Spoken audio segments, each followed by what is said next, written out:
So today we're going to take a look at the Module 1 test and work through the questions so that we can all understand where we are going as far as the assessment, if we're going wrong somewhere, and so that we're all clear of what we can do. So if we look at the first question, if f of x equals negative 4x squared plus 15, then f in parentheses negative 3. So in our live session, we talked about when we see that number in parentheses, it means that instead of writing x, like right here, we write negative 3. Now, we did talk about we need to put that in parentheses so that we do the right operations. So when I do that, I'm going to get negative 4 times negative 3 squared. So if I look back at my problem, I'm just replacing the x plus 15. So what we have to remember is when the negative is inside of the parentheses and we square something, it becomes positive. So 3 squared is 9 plus 15. So then I'm going to have to do negative 4 times 9. Now keep in mind, as I do negative 4 times 9, that is going to be a negative answer because there's only one negative in the problem. So that gives me negative 36 plus 15. So when I add a negative and a positive, it's like doing subtraction, which gives me 21. So if you're having trouble with those negatives and positives, we are going over those in the live lab this week. So on Wednesday, we're going to be doing some extra practice with that. So now we have the equation negative 2x plus 9 equals negative 17. So I'm just going to clear my board off.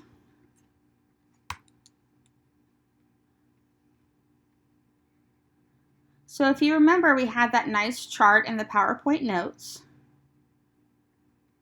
on what to do first. And we have to deal with addition or subtraction first. So I need to do the opposite. This is plus 9, so I have to subtract 9 from both sides. Because 17 and 9 are both negative, I would add them together and the sign of my answer would stay negative. Now, this is an equation, so there's no need to be concerned when I divide both sides by negative 2, because remember we talked about this in the live lab.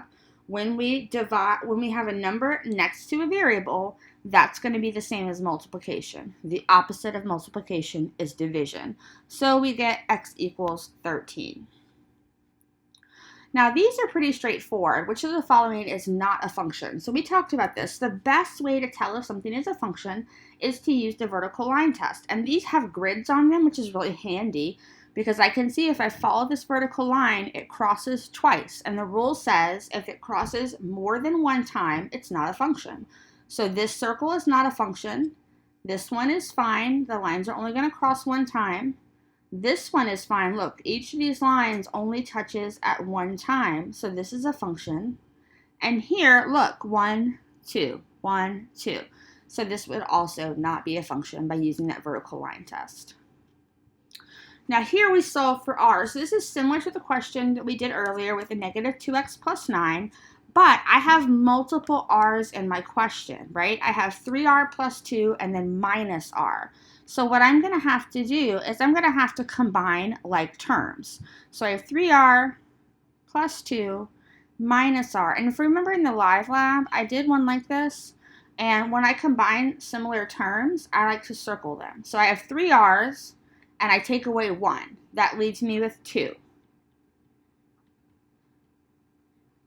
Then this becomes just a regular equation. I have to do the opposite of plus 2, which is going to be minus 2.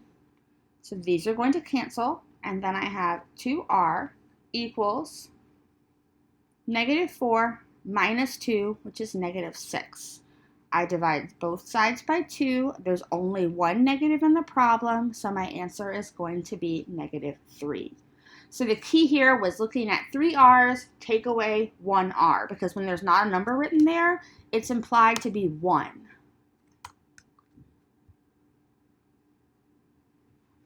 Okay, this one is a word problem. So there's been a couple of things in word problems that we've put in there that we've looked at. A Fahrenheit temperature can be approximated by doubling the Celsius temperature. So if I look at these, which one of these is related to doubling? Well, if I half a number like 4, 1/2 times 4 is 2. That's not doubling it, that's decreasing it. 2 times a number would be doubling because the double of 4 is 8. The double of 8 is 16. I'm multiplying it by 2, which brings us to these two answer choices. Then I'm adding 32. So I don't want to do the distributive property here. I would just be adding 32, not 2 times 32, which is why we don't want to choose this answer choice. This one, I took 2 answers here because I can see different thought patterns that are emerging. Roy is saving to buy a bike which costs $258. So he wants to accrue $258. He has $16 towards this purchase. Express how much more money Roy needs in the form of an equation. So what I'm really looking at, how much more money he needs, would be this one. It would be the amount of money minus 16 has to be $258. But I can see a lot of people were adding 216, and I understand the thought process. It's a little backwards, because if I want to know how much more he needs, I would just want to subtract that 16 out. So that's why. So I would want to know what minus 16 is equal to 258. So a little tricky. I took 2 answers there. Now question 7 is going to be a system of equations. If I look at this, my x's have the same coefficient, so they're going to cancel out automatically, which makes this problem kind of nice. So I get negative 4x minus 2y equals negative 12. And because the coefficients are already the same, I can just add them together. So these are going to cancel. If I have $8 and I take away 2, that gives me 6. And then I have negative 12 and negative 24. Because both signs are negative, I'm simply going to add those numbers together, and I get negative 36. I divide both sides by 6, and that gives me negative 6 for y. Now, what I did see this here, negative 6, I came back behind you because some people put y equals negative 6, and I gave credit for that. So if you did have that, I have to go in and manually correct that, so it's never going to show up, but when I go into grade, I will correct it. So just keep in mind, things like that are going to show up. Now, how do I find x? I find x by taking my y value, and I said I always plug it in the top. That's just what I like to do. So I do the same thing every time. It just allows me to not have so much confusion. So I have negative 2 times negative 6, which is positive 12. Then I subtract 12 from both sides, which gives me negative 4x equals negative 24. I divide both sides by 4, negative 4, and I get positive 6. So again, if you wrote x equals positive 6, I did go back in and change that. So if I look at this one, 9x minus 7 equals negative 7. Something interesting is going to happen there right away. So when I have this, I'm going to have 9x minus 7 equals negative 7. When I add 7 to both sides, because addition or subtraction has to come first, and I have to do the opposite, I get 0. So there can sometimes be confusion here with this. I'm going to divide both sides by 9, and any 0 divided by a number is 0. If this was 9 over 0, it would be undefined. But 0 on the top is always going to be 0, so that is the correct answer. All equations are functions. Well, we just saw up at the top with the graphs that was false. Not all equations are functions. We have to do that nice vertical line test.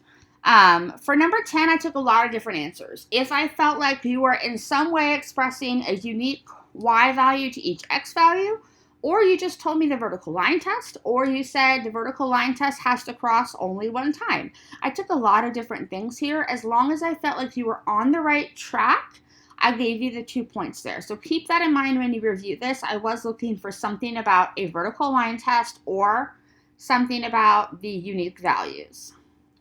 And then the last question, 11, domain and range, we talked about when we have a list of points, the domain is my x values, so 8, negative 6, 1, and 2, and we do want to use those squiggly brackets that are found above the return button on your keyboard.